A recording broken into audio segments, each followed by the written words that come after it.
À qui ai-je l'honneur ? Voltaire, pour vous servir. Voltaire, ou plus exactement le jeune Voltaire, au programme du podcast Parole d'Histoire aujourd'hui à travers la série de France Télévisions que nous allons commenter en compagnie de Nicolas Charles de l'excellent podcast Histoire en série que je vous recommande si vous ne le connaissez pas encore. Une émission crossover entre nos deux programmes pour évoquer le XVIIIe siècle et sa représentation à l'écran. Vous retrouvez toutes les références sur le site paroledhistoire.fr où vous trouverez également l'adresse mail du podcast que vous pouvez aussi joindre via Facebook, YouTube, Twitter ou encore Instagram. Je vous signale que si la période de la Régence après la mort de Louis XIV vous intéresse, vous pouvez écouter l'émission que nous avons consacrée à Bertrand Tavernier et où on parle de son grand film Que la fête commence. Tout de suite, le jeune Voltaire. Très bonne écoute. Bienvenue dans cette émission, au micro André Loès pour Parole d'Histoire. Et Nicolas Charles pour Histoire en série. Avec nous aujourd'hui Pierre-Yves Beaurepaire, bonjour et merci d'être avec nous. Ravi d'être parmi vous. Vous êtes professeur d'histoire moderne à l'université de Nice Côte d'Azur. On rappelle que vous avez notamment publié le volume La France des Lumières dans la grande collection de l'histoire de France Belin. Vous avez également publié en 2015, toujours chez Belin, Échec au roi, Irrespect, contestation et révolte dans la France des Lumières. Alors quand on entend irrespect dans l'époque des Lumières, on pense forcément à Voltaire, c'est un bon terme sans doute pour le caractériser. Et on va donc ensemble parler aujourd'hui de la série Les Aventures du jeune Voltaire, une série réalisée par Alain Tasma avec Thomas Oliveres dans le rôle titre, diffusée il y a quelques semaines sur France Télévisions, visible aujourd'hui notamment sur la plateforme Salto. Cette série, vous l'avez regardée avec l'œil d'un moderniste. Une première question toute simple, est-ce qu'elle vous a plu ? Je dirais oui et non. Elle m'a plu parce que il y a un côté enjoué, le rythme est un rythme intéressant. Le jeu d'acteur est plutôt pas mal, en tout cas pour le personnage du jeune Voltaire. J'ai trouvé aussi intéressant le fait que justement c'est le passage de Harouet de François-Marie Arouet à Voltaire, qui est le cœur de ces quatre épisodes, et pas le Voltaire des grands combats des années 1750 et de la consécration finale. Donc ça, je trouvais que l'argument de ce point de vue-là est assez intéressant. Après, j'ai trouvé que c'était assez convenu, c'est finalement c'est assez scolaire au sens mauvais sens du terme par rapport à Voltaire, dans le sens où c'est vraiment chronologique depuis depuis la venue au monde jusqu'à fin de cette première partie de sa vie. Je trouvais qu'on aurait peut-être pu faire plus original. Alors, je me suis même posé la question de savoir si c'était question de moyens ou pas, mais par exemple, on a très peu de références à l'Angleterre. À part, on voit qu'il part, mais c'est tout. Et ça, je trouvais que c'était un petit peu dommage. Ça aurait été l'occasion de faire quelque chose d'assez sympa. Alors effectivement, Pierre-Yves, quand moi aussi j'ai regardé cette série, on voit tout de suite que c'est du convenu avec cette idée de Voltaire sur son lit de mort qui revient sur ses années de jeunesse. C'est quelque chose c'est un procédé sériel, voire cinématographique, qui a été maintes fois utilisé. Et je suis d'accord avec vous par rapport à ça. Et pourtant, par rapport vous, Pierre-Yves, à l'historiographie de ce qui se passe sur ces jeunes années de Voltaire, est-ce que là on colle à ce qui se fait ou au contraire on va en reparler sur cette idée qui a été mise en avant d'un Voltaire qui était follement libertin, on a quand même plus ce côté-là. Qu'est-ce que vous en avez pensé, vous ?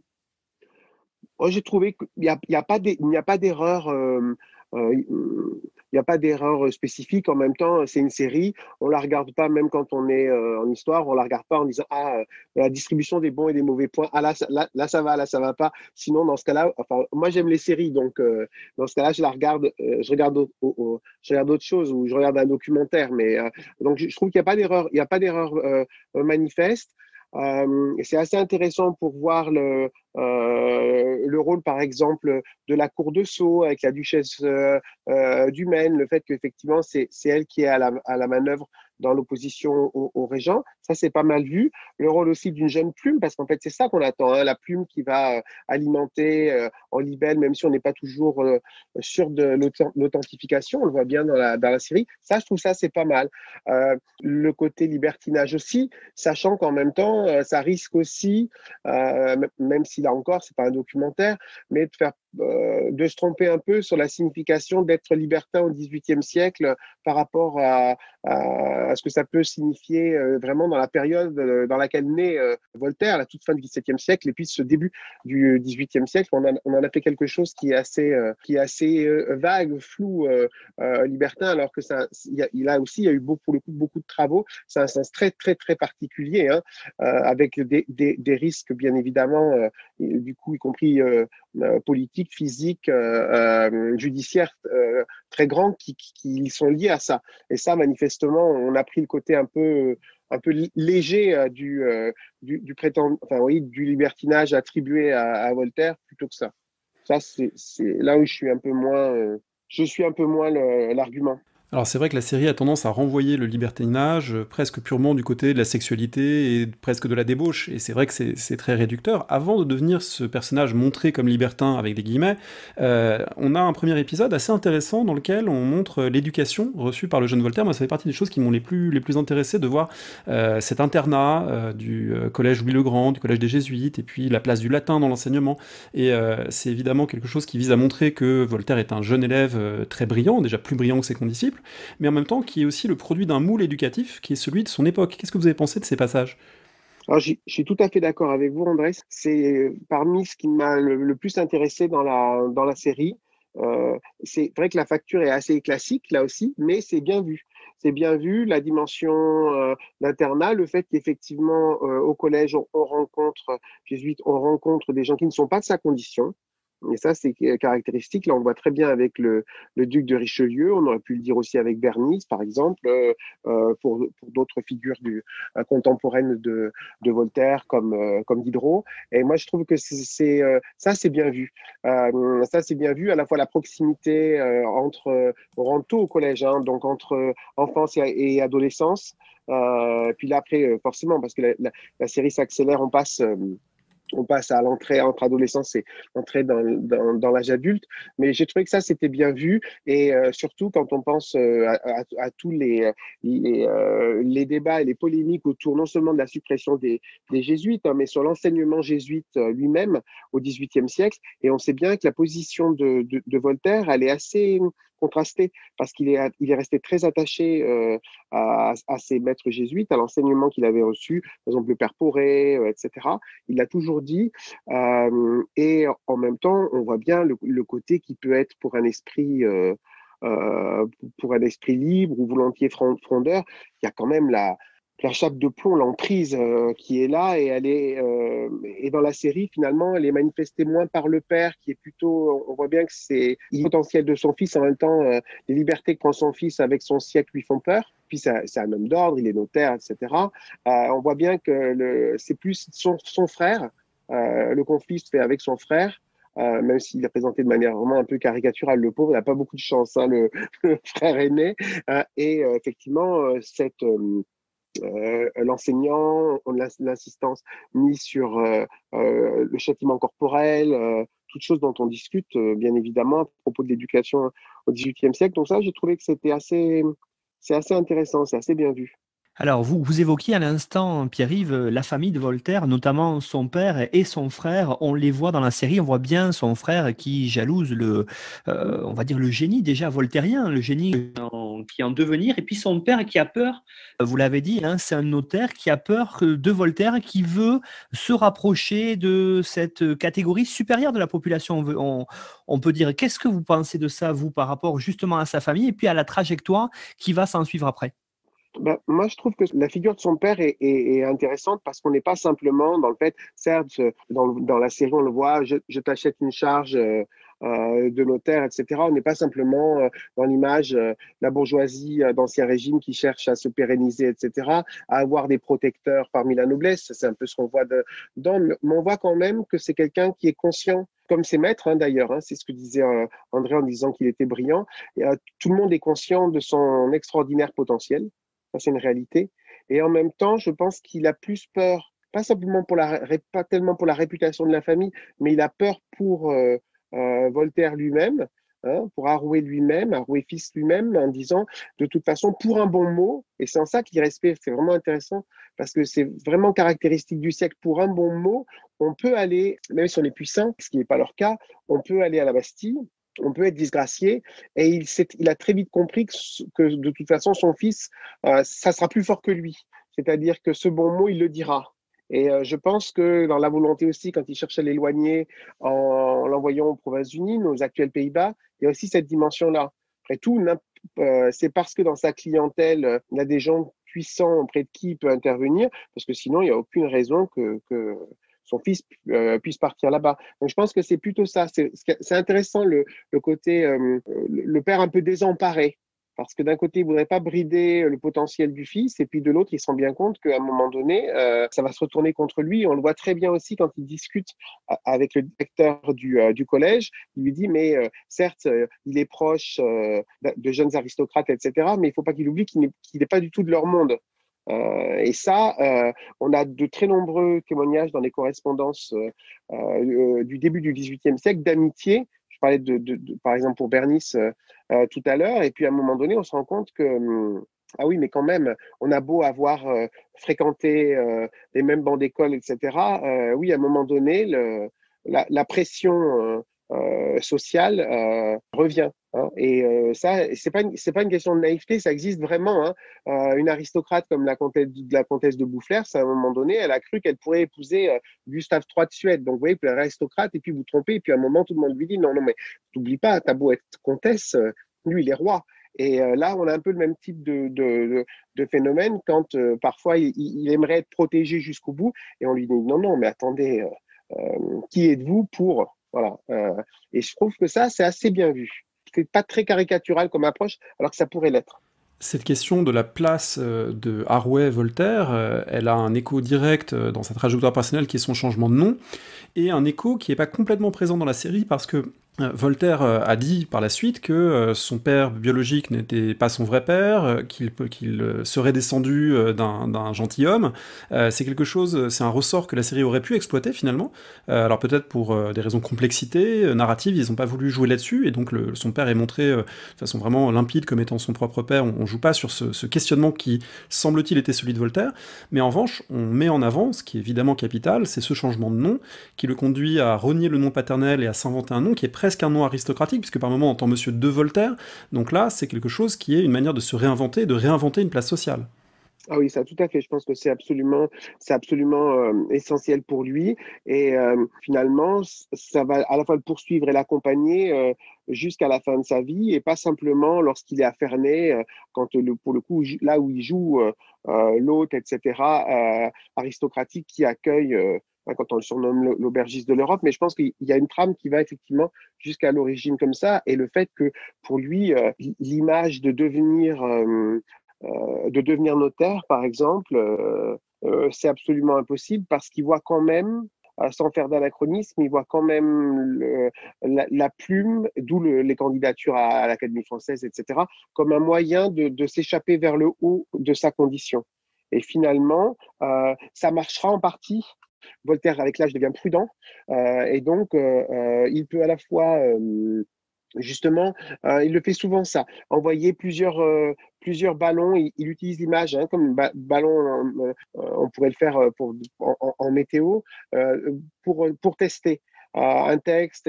Il va mettre sous son nom un texte anonyme, d'autres où il va dire ah ben ça n'est pas moi, ça n'est un tel. Eh bien, exactement pour sa paternité, il a pu dire pas forcément tout et son contraire, mais selon les situations. Il a pu mettre en avant telle ou telle chose. C'est une façon aussi de construire sa légende, hein, construire une sorte de brume autour de ce qu'il est, de ses idées, de la paternité de ses œuvres. Et je pense que ça fait partie c'est penser la construction de Voltaire. Donc oui, je trouve que effectivement, c'est un point très important. Je pense qu'ils auraient pu jouer là-dessus, pas simplement sur la question du rapport au père, mais ce que ça représentait dans la personnalité de Voltaire. Le XVIIIe siècle, dont Voltaire est une des grandes figures, Pierre-Yves, c'est le siècle des Lumières. Vous avez évoqué avec nous tout à l'heure cette idée de salon, notamment de la duchesse du Maine. Alors ça, on le voit aussi, ça a été un des passages obligés presque, j'allais dire, ce système-là. Justement, comment est-ce que c'est représenté à l'écran dans la série? Est-ce que là aussi, on est sur une certaine réalité? Est-ce que c'est pas peut-être un tout petit peu détourné vers ce libertinage que André tout à l'heure avait à juste titre employé avec des guillemets? Oui, je suis assez d'accord.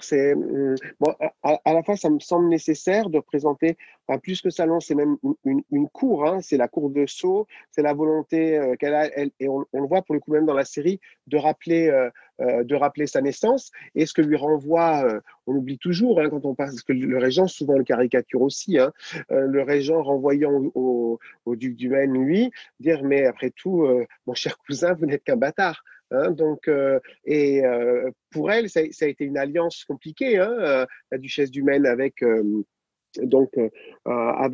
duc. Je pense que enfin, son personnage à elle est beaucoup plus complexe que ce qu'on en dit là. Il y a aussi une vraie manœuvre internationale avec l'ambassadeur d'Espagne, c'est Lamar, avec Philippe V. Je pense que sans pour autant, on aurait pu donner peut-être un peu plus de densité à cela. Effectivement, plutôt que de l'orienter sur une plume ambitieuse qu'on met au service de la cause de la duchesse. Et puis on voit que finalement, la conspiration finalement s'effondre à partir du moment où la maison du roi est fidèle au régent, le testament Louis XIV est détourné et voilà, mais je pense que là, on aurait pu donner un peu plus d'épaisseur à ça, surtout qu'on voit déjà la complexité du jeu de Voltaire qui, enfin, là aussi, hein, son plan des relations sociales, il peut commettre des maladresses, il peut faire des erreurs, on l'a dit, pour un bon mot, etc. Mais c'est quelqu'un qui comprend très bien le jeu des positions des uns et des autres. Il cherche toujours à être aussi en cours après avec le régent. Et ça, on le voit hein, à un moment donné, le régent n'est pas dupe du tout. Hein, quand il dit il peut déverser comme ça des dizaines de vers s'il peut, etc. Voilà, ça, je ne suis pas sûr que ce soit très bien joué du côté de la, la duchesse du Maine, mais un peu mieux du point de vue du régent. Il y a quelque chose qui est intéressant dans cette manière dont Voltaire est montré vivant de son talent finalement au sein de ses cours et évoluant avec sa plume.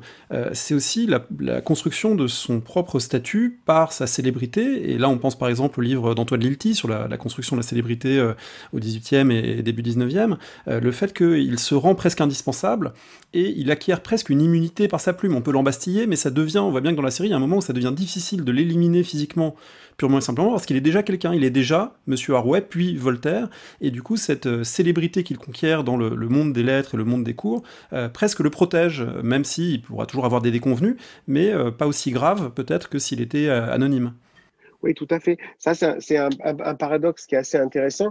C'est toute la question d'embastiller le livre. Et en même temps, à défaut d'embastiller le livre, on embastille son auteur. Ça lui donne aussi une forme de notoriété qui deviendra progressivement à la fois une gloire littéraire et puis dans la logique d'Antoine Lilti, vous évoquez avec figure publique.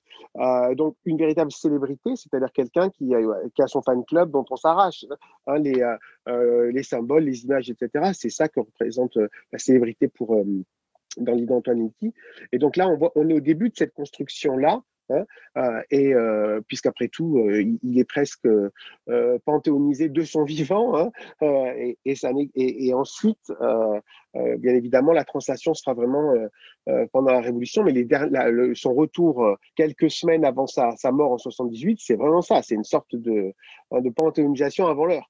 Donc, tout à fait, il y a cette montée et c'est quelqu'un qui a su finalement différentes places ou différents lieux qu'il convoitait, à la fois se rendre indispensable, se rendre aussi, je pense, très convaincant.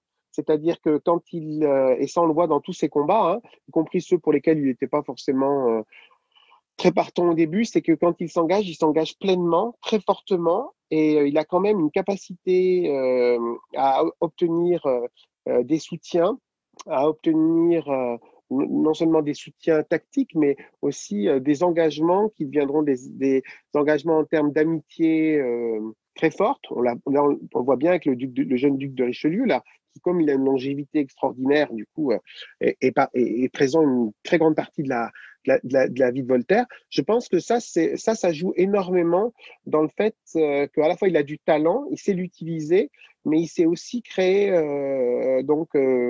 des liens très forts avec ceux qui, y compris socialement, sont beaucoup plus élevés que lui, mais du coup le protégeront et sauront aussi bénéficier en retour, hein, de la notoriété de Voltaire. Et ça, je pense que c'est un jeu qui est très important. Vous évoquiez, Pierre-Yves, à l'instant, justement, la police, un petit peu, vous avez employé le terme, bien sûr, de Bastille.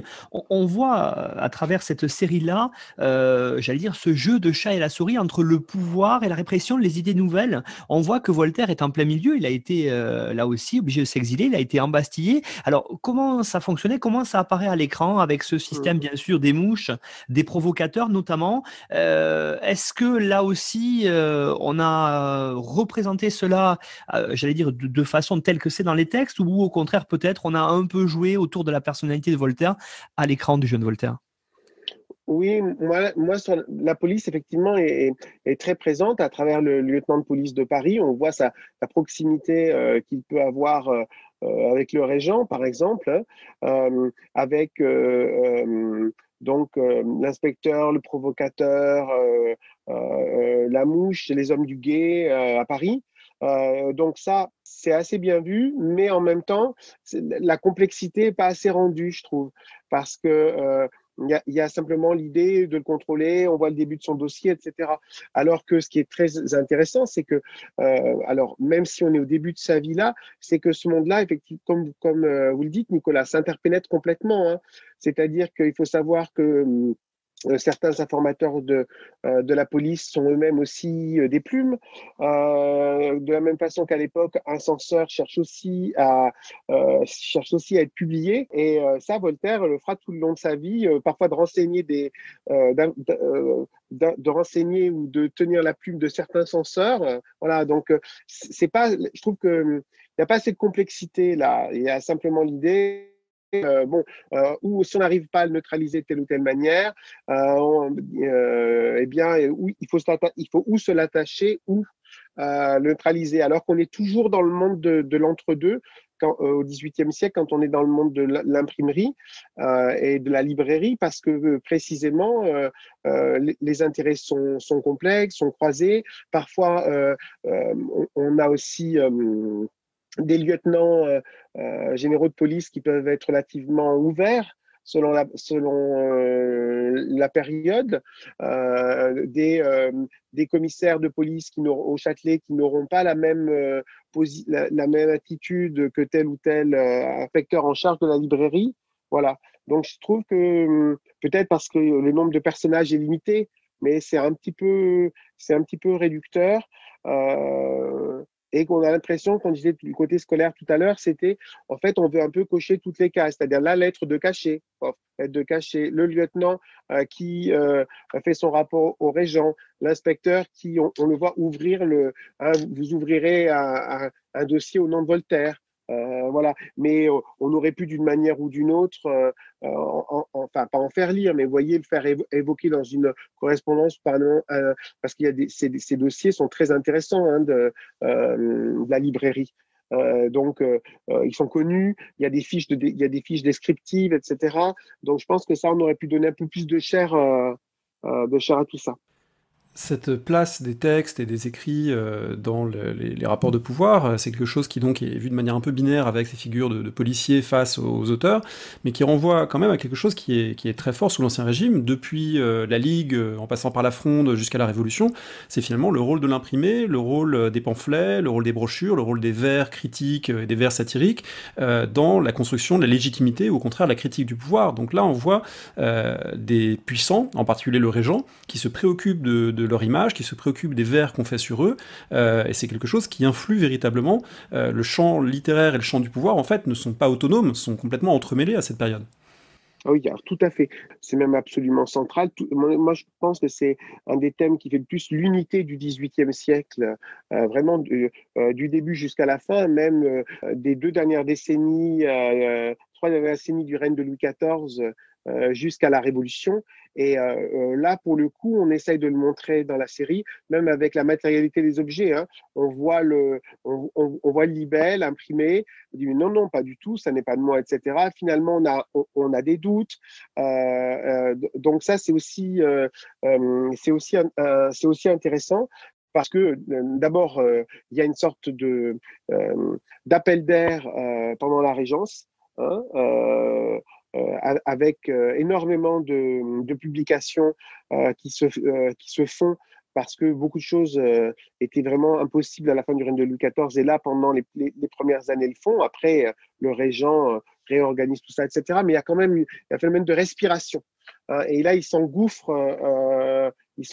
Enfin, pour le coup, c'est un effet d'aubaine. Hein, il profite de cette dimension-là. Et en même temps, le régent, comme il est quand même attaqué de toutes parts.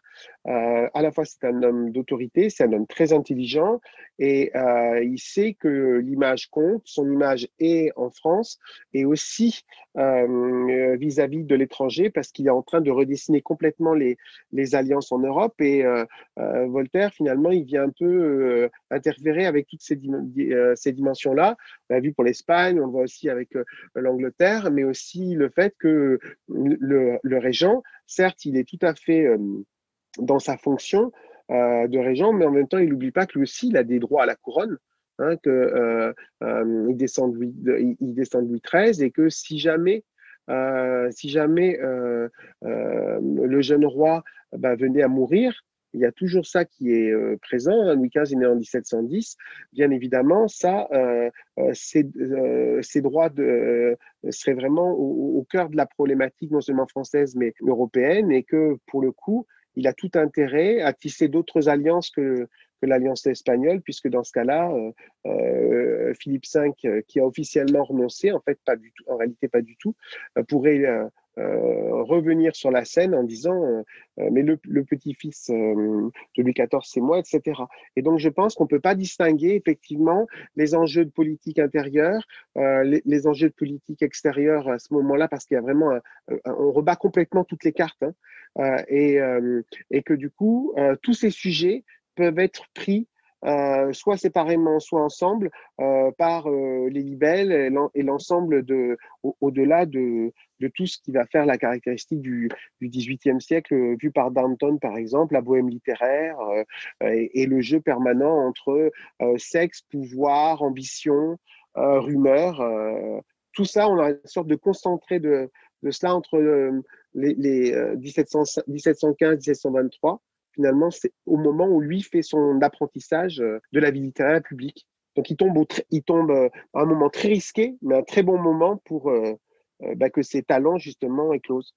Alors justement, Pierre-Yves, moi j'avais une question aussi parce que Voltaire, on le connaît et on le connaît dans les textes du secondaire, notamment hein, pour ses combats, ses nombreux combats, que ce soit pour le Chevalier de la Barre ou pour l'affaire Jean Calas. Mais là, on est déjà sur un Voltaire plus mature. Mm. Mais pourtant, dès sa jeunesse, il a commencé, et ça on l'aperçoit dans la série, notamment pour l'abbé Desfontaines et aussi par rapport justement au Chevalier de Rohan. Alors, qu'est-ce que vous pouvez dire là-dessus? Peut-être revenir sur ces deux moments-là qui sont quand même symptomatiques aussi de certains aspects de la vie, notamment bien sûr religieuse de ce XVIIIe siècle.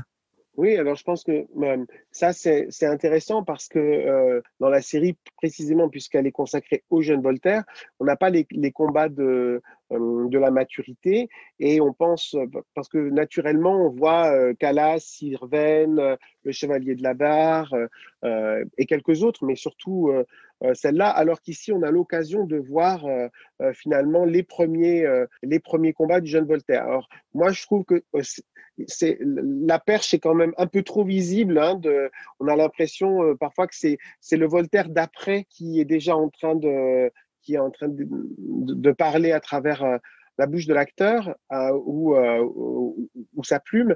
Mais c'est intéressant parce que dans le cadre de Desfontaines, on voit aussi la complexité. Hein. Desfontaines lui sera absolument pas reconnaissant de ce que Voltaire aura fait pour lui parce que il sera très critique vis-à-vis de lui. Ça sera même parfois un ennemi déclaré. Mais pour autant, c'est aussi une posture que choisit Voltaire, mais qu'il assume hein, dans différentes affaires, c'est que tout en étant en désaccord avec la personne, ce qu'il mobilise, et moi j'insiste toujours là-dessus, parce que souvent on fait dire à Voltaire des choses qu'il ne dit pas à propos de, par la suite du traité sur la tolérance, etc. Ce qui compte pour lui, c'est le cri de la justice, c'est de crier. Crier, c'est le cri de la justice contre l'injustice. L'injustice peut prendre n'importe qui, n'importe quand. L'idée, c'est que ça ne doit pas être de l'ordre du rationnel pour lui, même s'il démonte après, il enquête, etc., fait les affaires. C'est-à-dire que tout le monde peut être saisi. Tout le monde est saisi de corps, tout le monde peut être pris, donc tout le monde, ce sentiment de révolte, ça c'est une réalité chez lui. Et je trouve que ça c'est bien vu avec l'abbé Desfontaines pour une accusation de sodomie caractéristique des attaques de l'époque et qui, effectivement, protection ou pas, peut mener au bûcher, hein, tout simplement. Donc, il y a cet aspect-là. Et dans le cadre du Chevalier de la Barre, c'est un peu la même chose. C'est-à-dire que c'est aussi un autre cri de la justice face à qui êtes-vous pour que tout simplement on me refuse, par exemple, le duel, mais ou on me refuse tout simplement telle ou telle chose parce que il y a la barrière du non, il y a la barrière hermétique du non, de l'inégalité sociale, qui fait qu'en gros, le seul châtiment que l'irrespect de Voltaire mérite, c'est les coups de bâton, c'est de être roué de coups par les hommes du Chevalier de Rohan. Et ça, je pense que ça, c'est très, très présent aussi dans dans le type de combat qui est le sien. Hein. C'est-à-dire que finalement, lui, il utilise ses armes. C'est le persiflage, c'est le ridicule, apocryphe ou pas. Je commence votre nom, vous terminez celui de votre race, etc. On voit bien comment ça se situe. Voltaire a écrit beaucoup après, hein, c'est comme pour Frédéric II, etc. Pour se donner de beaux rôles. Mais il y a vraiment quelque chose là. Il y a l'idée que tout à l'heure, André parlait de l'avant-dernier livre d'Antoine Milty sur figure publique, mais on l'a aussi dans le monde des salons, où vous avez aussi un certain nombre de financiers ou de bourgeois enrichis, bon, beaucoup plus que Voltaire, qui à un moment donné on peut vouloir combattre en duel, hein, donc tel ou tel aristocrate avec lequel vous avez un différend, et puis l'aristocrate en question vous gifle parce qu'il dit que vous n'êtes pas digne de l'épée. Et ben, c'est exactement ce qui arrive à Voltaire, en étant en plus roué de coups. Ces combats de Voltaire et cette façon de se positionner dans un espace social où il a une place un peu ambiguë, en décalage avec l'ordre social de son époque, ça l'amène aussi à des confrontations avec l'Église, qui sont ici esquissées, mais avec un aspect quand même qui est développé. Alors, vous avez dit tout à l'heure, on fait parfois dire à Voltaire des choses qu'il n'a pas dites, hein. C'est à mon avis une bonne chose que la série n'ait pas fait dire à Voltaire « Je ne suis pas d'accord avec vous, mais je me battrai jusqu'à la mort pour que vous ayez le droit de le dire », parce que c'est une phrase qu'on doit lire tous les jours sur Internet, mais Voltaire ne l'a jamais écrite ou prononcée, donc ça, il faut quand même le rappeler pour ceux et celles qui nous écoutent. En revanche, il fait dire à Voltaire presque une profession de foi du déisme. Alors je me suis dit en le voyant que sans doute il y a des collègues qui seraient tentés de passer ça pour répondre à la question d'élèves. Monsieur, c'est quoi le déisme? Bah là, on a 30 secondes d'exposé par Voltaire. Voilà ce que je crois. Je ne crois pas au Dieu des catholiques, mais je crois à un Dieu qui serait un Dieu bienveillant, etc. Ce déisme de Voltaire, est-ce qu'il d'abord il vous a convaincu dans sa formulation, et puis est-ce que dans la formation, dans la chronologie du personnage, est-ce que c'est à ce moment-là que ça se formule? Oui, moi, je suis pas biographe de Voltaire, mais je pense que c'est assez crédible. Et deux, c'est assez tôt, parce que quand je me souviens des correspondances échangées avec Lord Bolingbroke, quand justement on parlait de l'aspect national, quand il est au château de la Source près d'Orléans, hein, c'est là il faut cultiver son jardin, etc. Il y a des échanges là-dessus. Il y a des questions, et je trouve que de ce point de vue-là, il n'y a pas d'ambiguïté chez Voltaire, parce qu'on a par exemple longtemps discuté pour Diderot. Est-ce que Diderot est athée? Non, Diderot flirte avec l'athéisme, mais il l'est pas. Chez Voltaire, je pense que cette dimension déiste arrive très tôt. Alors après, il s'est aussi concilié un certain nombre de choses. Ce dont il a toujours peur, c'est d'être récupéré. c'est d'être récupéré pour des combats qui ne sont pas les siens. C'est là, quand je parlais du cri de la justice, quand il s'engage, ce n'est pas en faveur des protestants, c'est en faveur aussi d'une erreur judiciaire, parce qu'il a peur que les protestants l'utilisent ou d'autres religions à cause de son opposition bien évidemment à la fois à la révélation et à l'Église catholique. Et c'est pour ça que même souvent, bon, effectivement, EI, écraser l'infâme, etc. Mais ça, je pense que ça ne doit pas cacher effectivement ce sentiment profond qu'il peut avoir de déisme, et puis le fait qu'il veut surtout être quelqu'un de libre. Il veut surtout être quelqu'un de libre et qu'on n'essaye pas, oui, d'embarquer dans des causes qui ne sont pas les siennes ou qu'il ne veut pas suivre. Et ça explique aussi que dans certains passages de sa part, à propos de différents prêtres de religion, alors il prend plein d'exemples, etc., on devrait prendre les boyaux de l'un pour étouffer l'autre, etc. Il y a le côté provocateur de Voltaire, mais c'est surtout le fait que finalement, il fait la liste en gros de toutes les les massacres et les ignominies qu'il estime avoir été commises au nom des dieux et des religions. Et je pense que c'est ça qu'il cherche à mettre à distance pour se protéger lui. Donc ça, c'est assez bien vu. On connaît très très bien, Pierre-Yves, quand on parle de Voltaire, le côté l'homme de lettres, bien sûr, le philosophe. Et puis on découvre peut-être pour le grand public, ici, dans cette mini-série, l'homme de théâtre. Hein, on voit, ça a été mis en avant ici par les auteurs, hein, notamment à travers la pièce qu'il a écrite, qu'on voit dans l'épisode 3, je crois, qui est là en Henriade. Alors qu'est-ce qu'on voit là-dessus? Parce qu'il ne faut pas oublier que à cette époque-là, le théâtre, surtout au XVIIe et XVIIIe siècle, est un biais important d'expression pour de nombreux auteurs. Oui, alors ça, je pense que ça c'est un des points aussi que j'ai bien apprécié dans la série, même si le théâtre est vraiment très, très présent, hein, parce que à travers les pièces qu'il écrit, qu'il réécrit, le fait de les soumettre aux compagnies, qui acceptent ou pas, ses espoirs aussi on voit bien l'ambition là, hein, d'être un grand tragédien, ses amours aussi au sein du monde du théâtre. C'est intéressant, c'est très présent, peut-être même un petit peu trop, mais c'est très important pour Voltaire, parce que Voltaire a vraiment, vraiment voulu, et pas simplement au début de sa vie, mais d'homme de lettres, mais tout particulièrement, être reconnu pour son théâtre. C'est quelqu'un qui a toujours ambitionné que son théâtre devienne un classique. Voilà.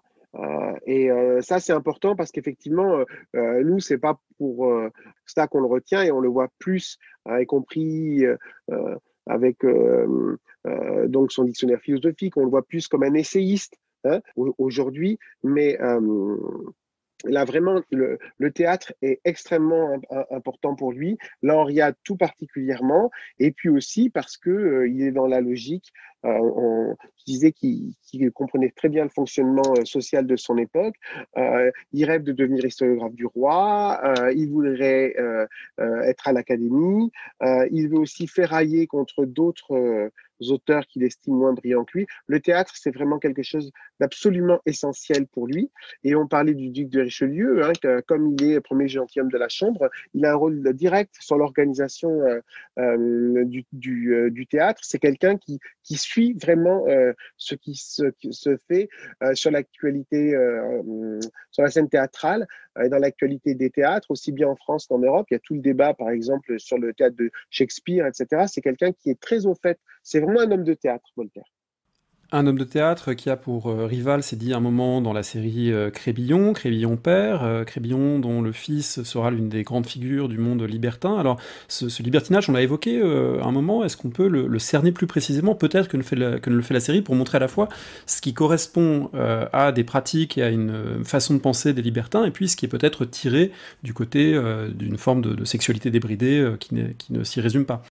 Oui, tout à fait. Alors, moi, je dirais que la série cherche à accélérer le processus du XVIIe au XVIIIe siècle avec un libertinage plus large, beaucoup moins philosophique que sentimentale, voire ouvertement sexuelle.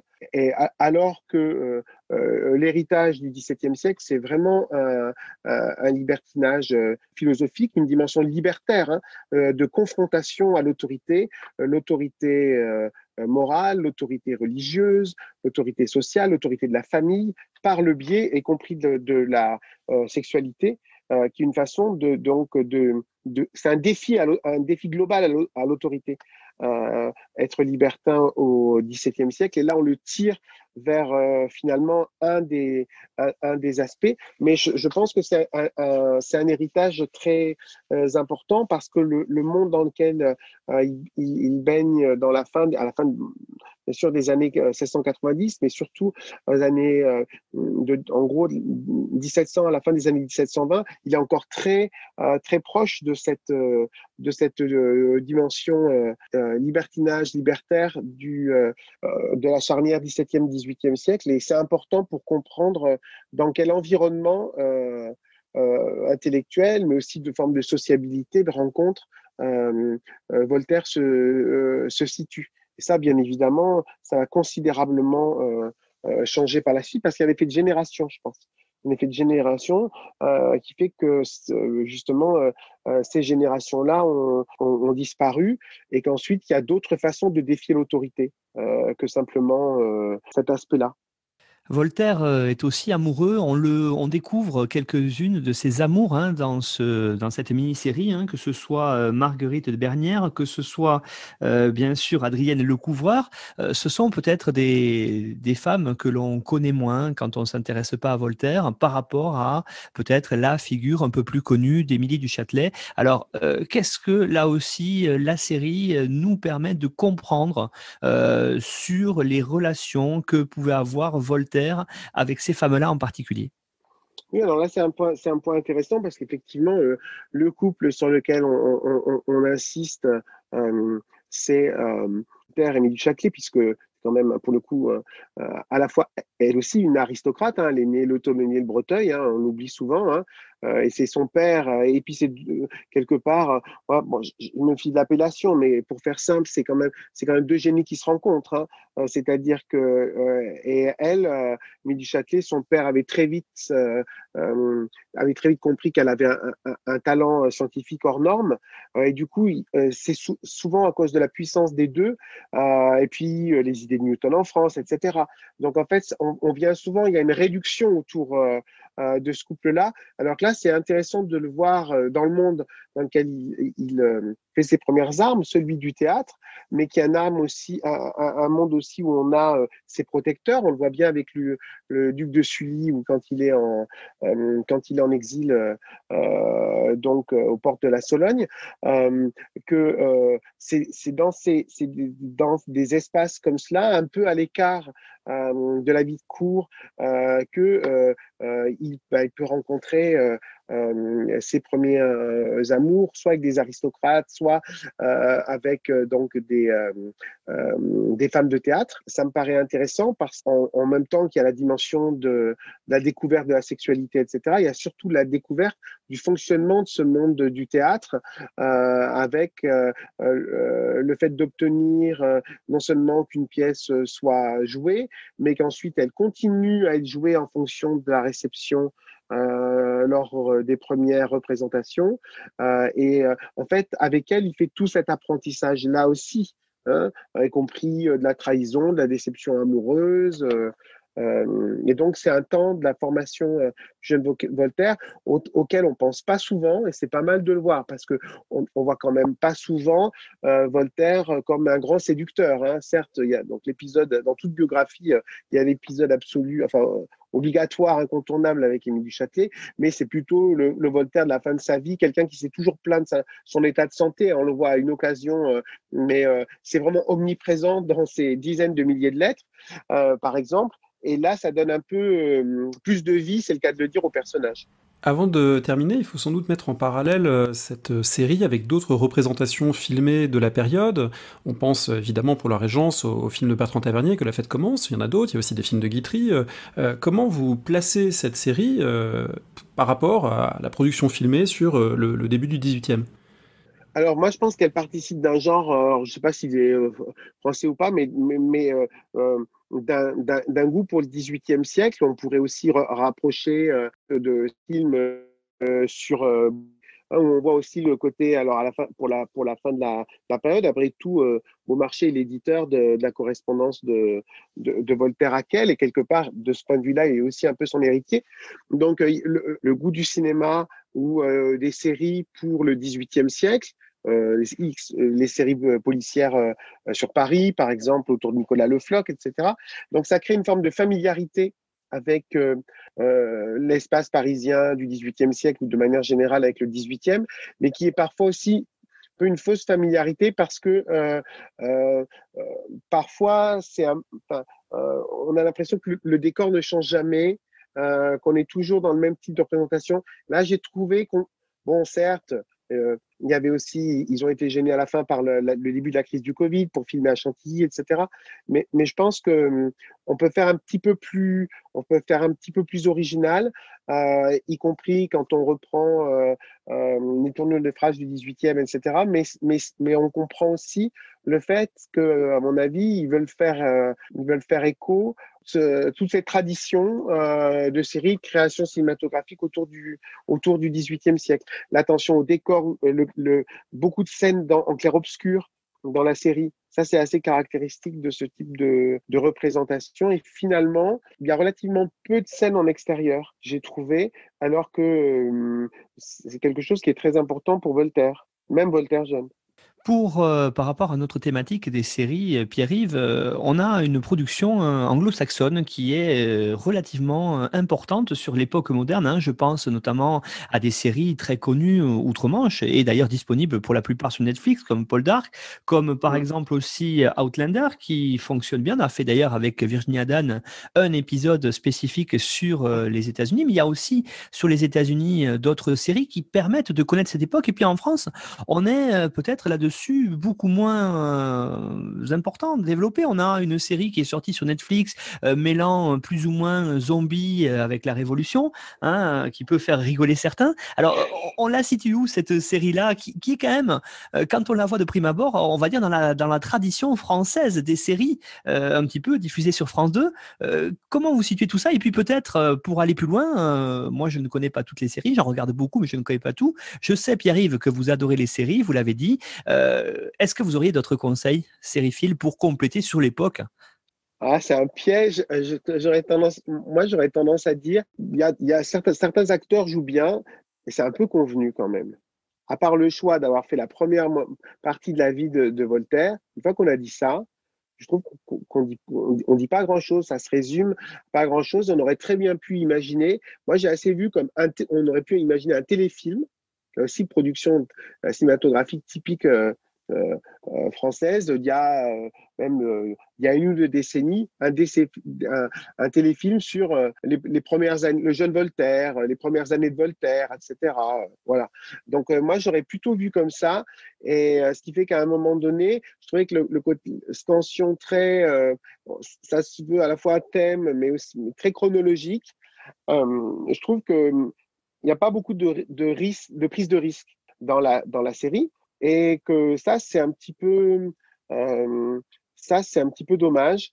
Parce que ça aurait permis de voir d'autres lieux aussi. Voltaire confronté à d'autres réalités. Je prends juste un exemple. On évoque les lettres philosophiques ou les lettres anglaises, son séjour en Angleterre, mais on ne le voit pas. Alors, je comprends qu'il peut y avoir des problèmes de moyens, etc. Mais finalement, le seul moyen de le voir, c'est à travers les lettres qu'il écrit à ses amis et dont on lit quelques extraits. Bon, le procédé, c'est exactement comme vous le disiez tout à l'heure, Nicolas, Voltaire mourant, qui raconte sa vie et qui est le narrateur finalement de sa propre jeunesse.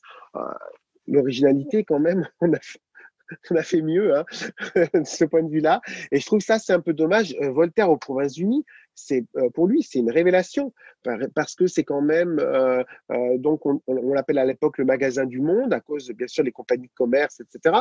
Mais aussi, c'est le refuge Huguenot, c'est là où on publie, c'est là où des journalistes francophones sont particulièrement actifs. Et on le voit juste à travers Madame Dunoyer, qui est l'une de ces rares femmes parmi donc ceux que Marion Bretéché dans sa thèse appelle les compagnons de Mercure, hein, et sa fille. C'est un peu réducteur, tout ça réduit aussi à une paire de fesses vous avez vu, hein, dans une allée, elle tombe parce qu'un chien lui court après. Donc j'ai trouvé que voilà, c'était un peu c'était un peu facile, et je pense qu'il y avait autre chose à faire sur vous voyez, le personnage qui prend de l'ampleur, parce que c'est aussi grâce à ça qu'il prend de l'ampleur. Hein. Et bien évidemment, ce séjour en Angleterre, il va déterminer énormément de choses après. Et comme il a l'avantage de se situer vraiment au cœur de cette période-là, peut-être qu'on aurait pu procéder autrement pour lui donner plus de relief. Et là, c'est pas le cas du tout. Et une fois que j'ai dit ça, pour ce qui est des suggestions des suggestions de séries, j'en ai pas tellement, hein, en plus des films qu'évoquait André, qui sont à la fois typiques d'une période, ceux de Sacha Guitry, Bertrand Tavernier. On peut discuter certaines choses que la fête commence à travers l'orientation autour du complot de Pontcallec, mais c'est quand même, on est à notre niveau, hein, on est très clairement. Donc, je pense qu'il y a de la place. Il y a de la place pour des personnages comme ça, riches et complexes. Je parlais de Beaumarchais tout à l'heure. On ne peut pas le prendre comme personnage de série, où il y a à la fois le côté espionnage, vente d'armes aux insurgents américains, un rôle extrêmement complexe. Lui aussi est dans une quête d'ascension sociale. Je pense qu'on pourrait faire vous voyez, il pourrait se répondre et on pourrait avoir une sorte de fresque qui permettrait donc de balayer le siècle comme ça à travers différents, vous voyez, comme des biopics si vous voulez, et ça permettrait de ramasser à la fois pour chacun d'entre eux l'intrigue et en même temps de montrer toute la richesse et les correspondances qu'il y a avec la période, et on familiariserait progressivement le spectateur avec l'univers en question, et on pourrait bien voir l'évolution, et avec les jeux de femmes, mais pas simplement, aussi des femmes qui sont un peu faire valoir comme trop souvent dans ce type de séries qui sont quand même souvent très masculines en réalité. Oui, effectivement, moi je pensais justement à une figure féminine, hein, pour une série dont on a évoqué déjà dans l'histoire en série, c'est Catherine the Great, et où 2 séries ont été consacrées à cette personne-là, et je pensais à la deuxième qu'on n'a pas traitée, qui est The Great, tout court, où il y a un certain décalage qu'on n'a pas ici, qui a une certaine, vous l'avez dit, convenance. Après, on est aussi on n'est pas sur une chaîne on est sur une chaîne publique, on n'est pas sur une plateforme de diffusion, donc le public n'est pas le même, l'heure de diffusion n'est pas la même non plus, donc ça permet peut-être, je ne sais pas, Pierre-Yves, par rapport à l'écriture, on n'a pas ces cages-là que peut-être peuvent avoir les séries Made in France, par exemple, par rapport à Canal+. Oui, ça c'est vrai. Mais en même temps, on parlait de prise de risque tout à l'heure. La venue au monde de Voltaire, au début, imaginez pour le public France Télévisions, première partie de soirée. Ouais, c'est exactement. Moi, je me souvenais avoir dit à mes étudiants il y a quelques années, lorsqu'un film sur le 18e avait été sorti, la première scène, on voyait finalement un homme des Lumières, etc., qui avait été complètement repoussé, ridiculisé par une aristocrate, uriné sur l'aristocrate en question, qui était en train de mourir. Voilà. Je me disais, je disais aux étudiants qui préparaient les concours, vous montrez ça au collège, vous avez un quart d'heure de rire avant de rétablir l'ordre dans votre classe. Donc ça. Mes aventures arrivaient à une collègue de lettres là où j'enseignais, en montrant effectivement Ridicule de Patrice Lecomte, c'est la scène d'ouverture. Elle avait oublié que c'était la scène d'ouverture, et ça a provoqué quelques déboires. Ah oui, ça c'est sûr. Ça c'est absolument. Et puis c'est vraiment la scène d'ouverture du film. Alors que moi, par exemple, Ridicule, j'ai beaucoup aimé, parce que le rire qui tue au XVIIIe siècle, qui tue socialement, et qu'on voit à différentes reprises dans le film, c'est vraiment une réalité. C'est très bien amené. Et donc, je pense que là, effectivement, aussi, il y a une prise de risque au départ, mais très vite, effectivement, on retombe dans quelque chose, on tombe dans quelque chose de plus convenu. Mais je suis d'accord avec ce que dit Nicolas. Je pense aussi que la ligne éditoriale de France Télévisions en première partie de soirée n'est pas la même que ce que peut proposer Canal+, ou même directement des séries commandées par Netflix, et produites par Netflix. Donc, je pense que ça joue aussi, mais que malgré tout, la ligne éditoriale aurait pu être plus originale, d'autant que manifestement, il y a des acteurs qui ont du talent dans la distribution. Vous faisiez allusion à cette scène assez étrange, étrangement filmée de la venue au monde de Voltaire. Je signale que sur cette thématique-là, il y a un film très intéressant qui représente le 18e aussi, qui est la vie de Tristram Shandy, le film de Michael Winterbottom de 2006, qui joue sur cette question et qui est une sorte de jeu de mise en abîme du roman de Laurence Sterne et de la façon dont on peut le porter à l'écran. C'est un film pour le coup qui est très très réflexif sur la période, et ce sera peut-être l'occasion d'ailleurs d'un jour en discuter au micro. Avant ça, est-ce que vous auriez, pour ceux et celles qui nous écoutent, qui voudraient aller plus loin, quelques conseils bibliographiques sur Voltaire ou sur la période, pour compléter ce qu'on vient de dire?